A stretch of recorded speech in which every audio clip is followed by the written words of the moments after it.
Any further questions? Commissioners? Anything at large? With that, Charlie, I think we can go to item number 8.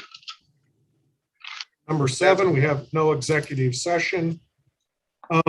Item number 8, thank you. That's the next meeting date. We're looking forward to the November 5th meeting, the regular scheduled meeting finally. It'll be at the Ramkota Hotel and Convention Center here in Casper. We look forward to an in-person meeting. I do know I have a few commissioners that prefer to join by Zoom at that meeting. We are also looking at, on the 4th, potentially doing a tour of the off-track wagering locations here in Casper, and also the skill game location or 2 that are here in the city. That's something that just kind of came up just the other day, and I think it would be very appropriate. We will get that properly noticed. The times, the specific times of those visits, the specific places and addresses, so the public can join us and do that potentially on Friday. And when we do our noticing for the meeting, we will have that noticed as well. So enough of me. Thank you.